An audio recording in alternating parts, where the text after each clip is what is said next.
Welcome to the deep dive. Today we're embarking on, well, a really expansive exploration, a deep dive into the complex Jamaican property landscape. And it spans not just decades, but really centuries. Our mission here is to fuse two worlds that might seem quite separate at first glance. On one hand, you've got the historical weight, the architectural monuments, those iconic Jamaican greathouses, and on the other, the very sharp, very detailed, almost forensic mechanics of today's modern real estate market on the island. We really want to give you, our listener, a shortcut, a way to kind of grasp the evolution of wealth, of authority on the island, from those massive sugar and coffee estates that literally built the foundation of colonial architecture, right up to the cutting edge financial tools and even concepts like smart cities that are defining tomorrow's investments. Okay, let's unpack this a bit. Before we step back into the deep history, let's ground ourselves firmly in the present day. If you just look at the resources available right now for anyone thinking about buying or selling or even renting property in Jamaica, what immediately jumps out is the sheer sophistication, the precision needed in financial planning. We're talking about a market that feels highly measured, it's digitized, and it seems to demand a level of financial engineering that goes way beyond just casually browsing listings online. And what's fascinating here for me is exactly that contrast you mentioned. Historically, the property market, especially around these great houses, it operated on, well, absolute wealth, unchallenged authority today. It's defined by calculation, by numerical certainty almost. The source material we looked at outlines this entire suite of specialized online calculators, and that alone tells us something significant. It suggests market friction is high and that every single transaction needs really rigorous planning. Right, it's not just a handshake deal anymore. Not at all. And we can sort of group these tools into maybe two main categories that reveal a lot about the modern buyer or investor. First, you've got the calculators focused on entry cost and, crucially, affordability. And look, this isn't just your standard mortgage calculator. No, it includes really detailed tools like a specific down payment calculator. Then there's the essential closing costs calculator, something often underestimated. Oh, definitely. Those closing costs can be a huge surprise if you're not prepared. Exactly. Legal fees, transfer taxes, stamp duty, they add up fast. And finally, the overall affordability calculator. Now, the very existence of this specialized suite, it signals that just securing the financing and budgeting accurately for these high entry costs, it's a serious barrier. It requires immense planning, real precision. That emphasis on just getting in the door, the entry cost, it suggests the market isn't just active, but probably quite competitive, requires serious capital up front. Absolutely. But they don't stop there, which is also interesting. The tools also pivot quite sharply to cater specifically to the investor class. And that's crucial for understanding development patterns, right? Yeah. So we see things like the rental yield calculator, designed specifically to project returns on investment properties. Help people figure out if it's actually worth it financially. Okay, so purely numbers-driven decisions for investors. Largely, yes. And alongside that, the rent versus buy calculator, which helps a prospective resident, maybe someone moving to the island or relocating within it, decide if that big capital outlay for buying is justified compared to just renting. Makes sense. These are complex decisions with long-term consequences. Precisely. And then there's the infrastructure supporting the whole industry. You even see calculators for that, like the sale commission calculator and the rent commission calculator. These seem designed to normalize the financial framework for the agents and brokers involved, standardize things. Right, so it creates a whole ecosystem. Exactly. This really comprehensive ecosystem of financial planning tools, it shows a mature, quite formalized market structure. And it's clearly focused on investment, on quantifiable returns, much more than, say, informal transactions based on relationships. And that maturity, that formality, it's reflected in the sheer breadth of property types being listed and calculated for, isn't it? If you look at the current listings, the way they're organized, it reinforces this incredible diversity. We are nowhere near a market dominated by just one type of building today. Oh, absolutely not. The modern residential options are incredibly varied. It's striking. You've got everything from the traditional, often sprawling single-family house, Right. and the classic bungalow, which is still very popular, right through to high-density vertical living solutions, think condos, townhouses. Yeah, very different ways of living. And then there's the luxury market, really defining itself with exclusive penthouses and dedicated villas or vacation homes. So a huge range. A huge range. And I think this democratization of housing options is a really critical point to understand about modern Jamaica. And it doesn't stop at residential, right? The commercial side is just as diverse. Exactly. And the commercial sphere is often a key indicator of where the economy is heading, what the future focus might be. The market specifically lists and plans for things like hotels, obviously crucial for tourism, but also office buildings, restaurants, and perhaps most importantly for future development, categorized vacant lots, and they're often earmarked for specific commercial use. It's not just land for sale. So very planned, very targeted development. It shows a focus on diverse economic needs. Tourism, yes, but also corporate business, large-scale growth, maybe logistics, but and here is the pivot we need to make. To truly understand the architectural and maybe even the social significance of this modern landscape, especially as it seems to be shifting towards concepts like smart cities, we really have to first appreciate the singular symbol of power that dominated the property landscape for centuries. The Great House. The Great House. It was, in many ways, the absolute antithesis of today's detailed financial calculation. It wasn't about yield calculators. It was about absolute, visible, undeniable authority. That's right. So we're now shifting our focus entirely. We're diving centuries back, right to the foundation of the island's architectural history and its relationship with wealth. The Great House, it was so much more than just a rich person's house. It really was the absolute nerve center of the entire plantation estate. The command center. The physical headquarters, the locus of authority. Every single decision, it seems, from shipping sugar overseas to organizing the daily labor, it was made there and it was enforced from there. It represented this singular, often overwhelming source of power on the landscape. And the sources we reviewed emphasized something quite important about who actually lived there. While it was ostensibly the home of the estate owner, the planter, in many, many cases, especially with the larger sugar estates, the Great House was actually the residence of the attorney.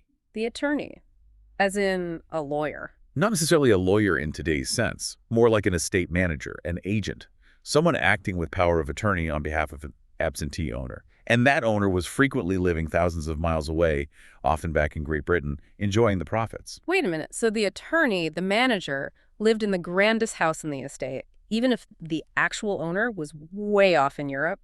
Doesn't that kind of structure create a massive concentration of, well, unchecked power? And maybe potential for corruption? I mean, if you have this manager sitting in the most dominant, visible building overseeing hundreds, maybe thousands of enslaved people, and they're only reporting back via slow, unreliable mail across the Atlantic, that Great House essentially becomes their personal, albeit temporary, kingdom, doesn't it? Precisely. That system of delegated yet highly centralized control is absolutely key to understanding the Great House's symbolism, the owner's wealth, the stability of the entire brutal enterprise. It relied on this attorney maintaining absolute discipline and productivity. So the Great House wasn't just where they slept. It was the physical manifestation of that transplanted, powerful authority. It had to look the part. It had to project dominance. Okay, here's where it gets really interesting for me. The design itself, the sheer size, the architectural grandeur, it wasn't just for show, was it? It was entirely functional in a symbolic way. Functional symbolism, yes. It seems like it was a direct, visible reflection of the estate's economic engine. Usually the profitability of the sugar, or sometimes coffee industries, and by extension, a direct measure of the owner's wealth and social standing, both locally among other planters and maybe even internationally. Exactly. The grander the house, the more established, the more successful the venture appeared to be. The architecture itself was a form of currency. It was almost institutional propaganda. It was designed to communicate immediate success and stability, maybe to visiting rivals, to colonial officials or potential business partners. Okay, projecting outwards. Yes, but also projecting inwards, and perhaps more chillingly. It demonstrated absolute, unquestionable control to the enslaved population whose forced labor made all that opulence possible.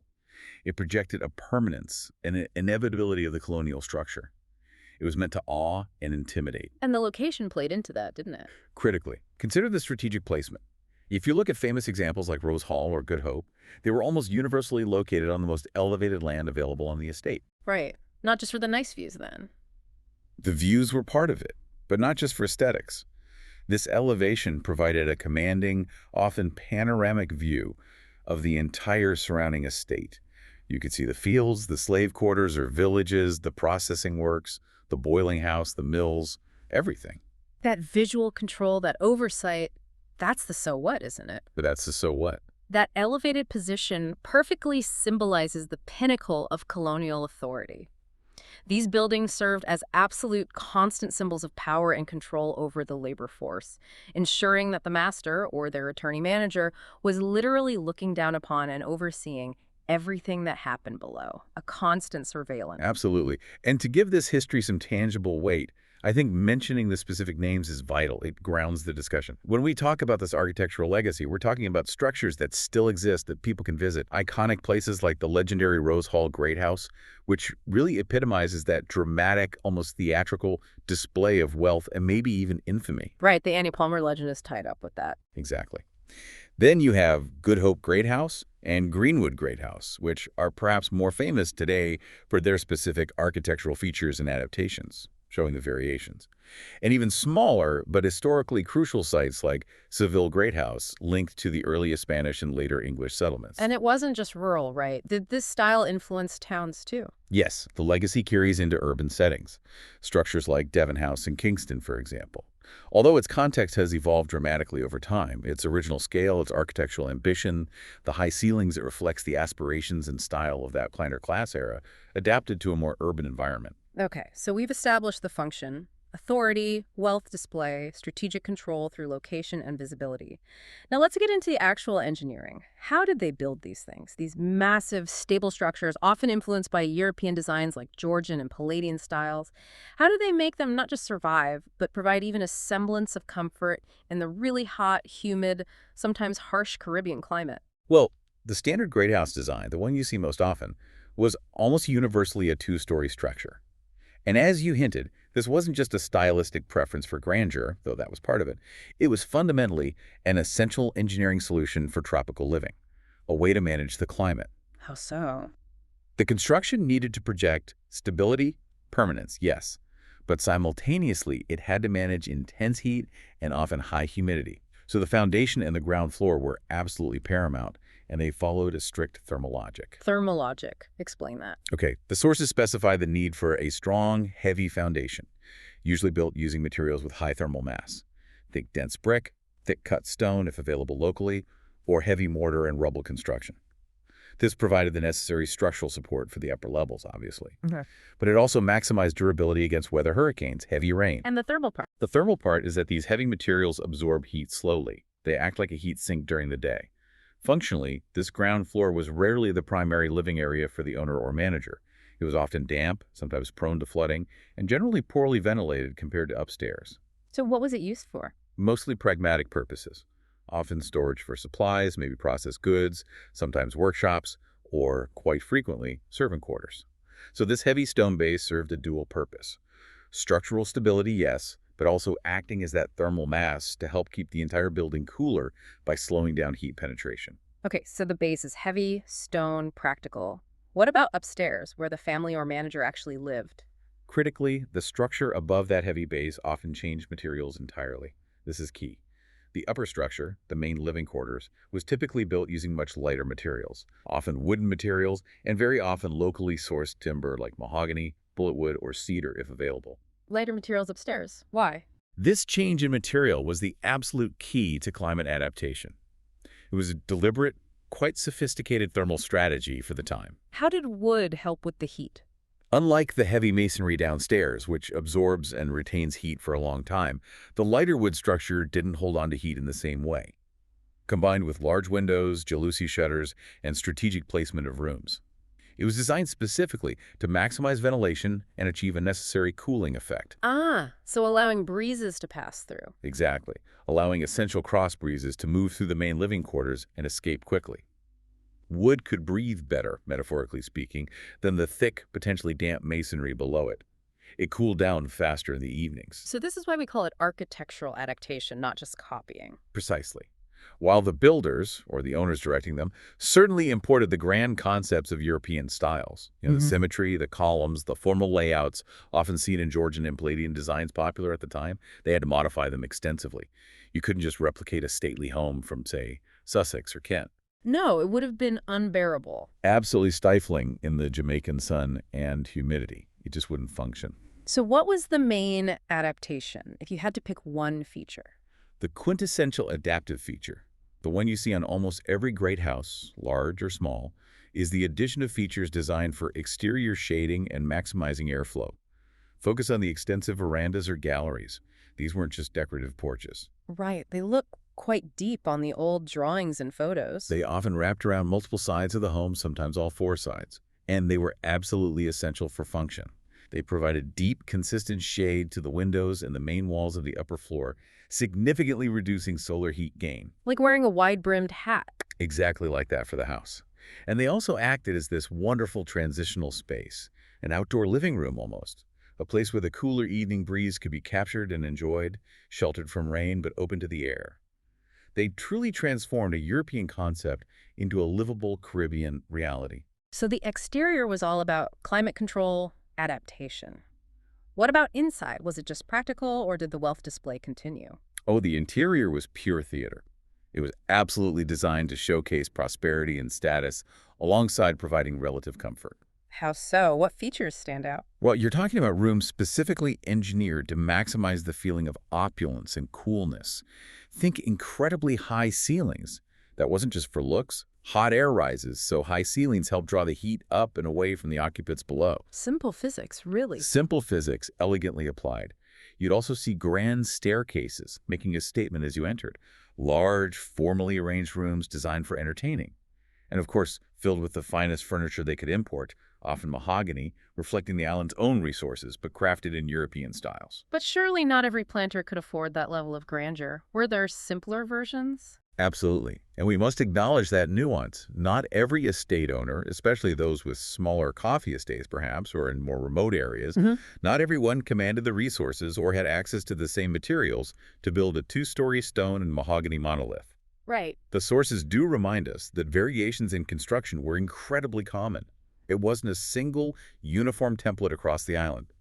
And this really raises an important question, doesn't it? How fundamentally did local material availability dictate the architectural ambition? It must have dictated the entire local reality for many. You couldn't build with cut stone if there wasn't a suitable quarry nearby, and transport was difficult. Exactly. So you find many smaller greathouses, or maybe estate houses is the better term, that were simpler, sometimes just one-story homes, sometimes built entirely of wood, perhaps raised on stilts or stone pillars for ventilation and protection. Or, if stone was plentiful but maybe high-quality timber wasn't, they might be built entirely of cut stone. Were there other local building techniques used? Mixed materials? Yes, definitely. We see the use of composite, locally accessible techniques that were very practical. The sources mention Spanish walling, for instance. That's essentially a sturdy type of rubble masonry. Basically, stones and rubble packed together and held firm with a line-based mortar. It creates a very solid, durable wall, a reliable method for stability. Okay. And we also see evidence of the much simpler wattle and daub construction being used, perhaps for internal walls or maybe even smaller ancillary buildings. Wattle and daub, that's like woven branches packed with clay. Precisely. A flexible, very accessible technique using readily available natural materials, cheap and relatively easy to build and repair. So these variations, they show that while the symbolism of the Great House, the idea of a central dominant structure was perhaps a universal ambition among the planter class. Exactly. The architectural reality on the ground was always a reflection of the specific estate's localized economy, the terrain, and crucially, the resources immediately at hand. It's a really powerful reminder, isn't it, that even these structures we see as defined by luxury and dominance were ultimately constrained by the environment and the practicalities of the local economy. A product of their time and place, in every sense. Okay, let's use that as a pivot point. Let's fast forward back to the present day now, leaving the 18th and 19th centuries behind us. So we've explored the Great House, its function, its symbolism, its adapted architecture. What does this all mean now? How does that past connect to the Jamaica of today? Well, the great houses themselves, many of them, still stand. They are undeniable historical artifacts, monuments, really. Testaments to that whole plantation era. Exactly. And they are rightly categorized, as you mentioned earlier, in our source materials under the Heritage Resource category. They are part of the island's historical fabric, its story. But their history, they aren't blueprints for the future of Jamaican property, are they? No. And that's the crucial shift. The architecture of power, the definition of valuable property, it has radically changed. That singular, monolithic center of control, the Great House on the Hill, is no longer the architectural definition of Jamaican wealth or progress. Not at all. In fact, the modern shift in the property market seems to be actively, almost deliberately, moving away from that historical plantation model. Yes, moving towards diversification, towards different kinds of density, and definitely towards technological integration. We can see this really clearly reflected in the titles of the latest posts provided in the source material, can't we? They essentially lay out Jamaica's forward-looking vision for real estate. The titles themselves are almost like a roadmap for the next generation of development. They really are. And they clearly illustrate this conceptual break from the past. I mean, that conceptual break couldn't be much clearer than in this title. From sugar estates to smart cities, Jamaica's real estate enters a new era of measured growth. Right there. Sugar estates versus smart cities. It's a direct statement, isn't it? Positioning the modern market as actively abandoning the legacy of that old monocrop economy and replacing it with something entirely different. Centralized, technologically integrated infrastructure aimed at efficiency, maybe sustainability. And measured growth. That echoes the calculators we talked about earlier. Planned, quantified progress, not just expansion. And the focus seems overwhelmingly on modern, maybe more accessible structures, too. We see another post titled, Why More Jamaicans Are Eyeing New Build Homes and How to Work the Market. New builds, not renovations of old structures primarily. Yeah, this indicates a clear demand shift, doesn't it? Away from legacy structures, perhaps with their associated upkeep challenges, towards contemporary housing solutions, things offering better security, modern amenities, maybe better energy efficiency. And then there's the most ambitious goal, perhaps, laid out in this title. At the pinnacle of Jamaican architecture, a new modern vision. A new modern vision. That signals a conscious, maybe even a national effort to redefine architectural success and identity entirely, to move beyond the shadow of the great house style. Absolutely. Now, let's maybe drill down a bit further into two specific trends mentioned in the sources. They provide more tangible insights into current investment patterns, moving past the big picture slogans and into specific developments or predictions. Okay, what have you got? First, there's this interesting discussion around Tower Isle. It's described in one piece as a quiet experiment in modern Jamaican living. Quiet experiment. That phrasing is intriguing. What does that imply to you? Well, experiment suggests something may be controlled, possibly innovative, perhaps a pilot project. And quiet might imply it's not trying to be overtly flashy, but focused on functionality, maybe community living. It strongly implies strategic, localized, modern development. Often these kinds of projects involve multifamily housing, shared amenities, planned communities. Which is a massive shift from the expansive, isolated, single-family estate model of the Great House. Completely different philosophy. It suggests the modern focus is on things like density, convenience, managed infrastructure, maybe security, all contained within specialized planned communities. Okay, so Tower Isle as a case study of modern living experiments. What's the second trend? The second one is a fascinating and very specific prediction about the near future. The title is, Why 2026 Could Be Jamaica's Year of Bold Homecomings. Bold homecomings. That sounds significant. It does, and it connects directly back to something we saw listed in the resources earlier, that dedicated returning resident resource category. Ah, yes, targeting Jamaicans living abroad who might want to return. Exactly. This prediction suggests a major anticipated trend of the Jamaican diaspora investing heavily back into the island, bringing potentially significant capital with them, and also bringing a specific demand for certain types of housing and amenities. And that links back to the property types again. I think it does, structurally. This homecomings trend is critical because the returning diaspora, generally speaking, probably isn't primarily driving demand for isolated, sprawling, great house-style villas. That's not their typical lifestyle abroad. Right, they're likely used to more urban or suburban living, modern conveniences. Precisely. They are more likely seeking the secure, managed, modern housing that aligns with contemporary urban or suburban life. Things like the apartments, the condos, the townhouses within planned communities that we discussed earlier, maybe secure single-family homes and modern subdivisions too. So that inflow of capital, that specific demand from returning residents, it necessitates the very broad diversification of housing solutions we see listed and being built today. It's a major driver for it, yes. Contrast that comprehensive, you could say democratic, range of modern residential options, a market designed to meet varied needs, varied budgets, varied lifestyles. Contrast that with the legacy of the singular monolithic great house, which was accessible only to the absolute planter elite. It's a completely different world. The modern architectural and real estate vision in Jamaica seems clearly about diversification, about serving a complex modern populace rather than consolidating power and wealth in one grand, elevated, imposing structure. Well, that really brings us full circle, doesn't it? That brings us towards the end of our deep dive today. We've journeyed quite a distance from the calculating complexity of today's financial tools and calculators in the property market, all the way back through the architectural authority, the two-story design, the symbolism of the great houses, and now landing firmly in the future vision, a vision of smart cities, new builds, driven by this complex mix of local demand and potentially significant diaspora investment. So as always, we'd like to leave you, our listener, with a final thought to mull over. Okay, so we've firmly established, I think, that the historical great house was the ultimate architectural display of wealth, yes, but also of centralization and power. Power derived directly from the sugar and coffee industries, and it was built quite deliberately on elevated land, specifically to command and survey the surrounding domain, the source of its wealth. Right, visible dominance. Visible dominance. Now, consider today.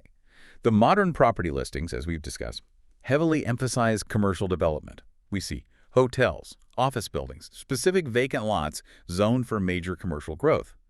And the forward-looking discussion points towards the rise of large-scale infrastructure projects like these smart cities, which are often built in newly developed areas or perhaps centralized commercial zones, not necessarily on the highest hill anymore. So the question to leave you with is this. If the design and the strategic location of the great house symbolized the economic power base of the past agriculture and visually reinforced who was in command of the land, what does the design and, perhaps more importantly, the geographic concentration of these emerging modern centers of economic power, the smart cities, the large commercial hubs, the new tourist centers, what does their architecture and location symbolize about the island's economic authority today? Where are the modern commanding heights, economically speaking, and who, metaphorically, is surveying the landscape now in this new era of measured growth? A fascinating question to ponder. We leave you with that.